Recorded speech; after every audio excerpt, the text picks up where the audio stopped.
aujourd'hui d'être là de cette manifestation? Oui, tout à fait, très important. Il faut témoigner devant le monde des atrocités commises par le Hamas le 7 octobre et le fait qu'il y a encore des otages, beaucoup d'otages, et même encore des femmes, alors qu'il était convenu que les femmes et les enfants soient libérés. C'est inacceptable, inacceptable. Il y a des lois de la guerre, mais ça n'est pas les lois de la guerre, et il faut le témoigner, et il faut qu'on soit tous unis, parce qu'il ne faut pas que certains, de par le monde, entendant ça, passent aux actes, comme on a vu hier soir à Paris. Il faut arrêter tout cela. Oui, bien sûr, nous sommes tous très concernés par le sort des otages. C'est l'objet du rassemblement ce matin. Les otages détenus par le Hamas dans le bande de Gaza.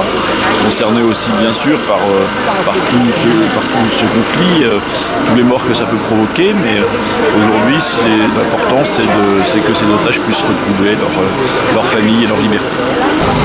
Alors Xavier, pourquoi cette présence ce matin? Parce que comme Français, je reste traumatisé par ce qui s'est passé le 7 octobre en Israël et toutes les conséquences que ça a, et en particulier sur les otages qui restent emprisonnés en Cisjordanie, les otages israéliens, dont certains Français.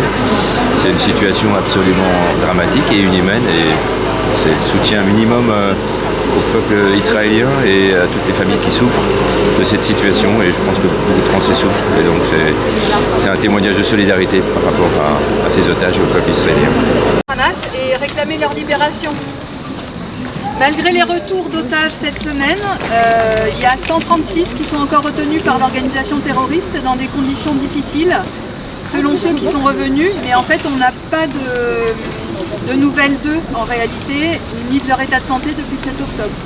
Les premiers otages sortis de ce calvaire de la captivité aux mains du Hamas ont raconté aux médecins qui les ont recueillis ces jours difficiles.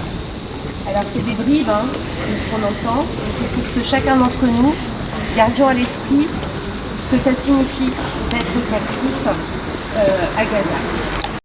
Hamza Al-Diablé, 22 ans, Matan Angrest, 21 ans. En espérant que ce lâcher de ballon puisse relâcher tous les otages sains et saufs. Allez, 5, 4, 3, 2, 1, c'est parti. Bravo. Photo.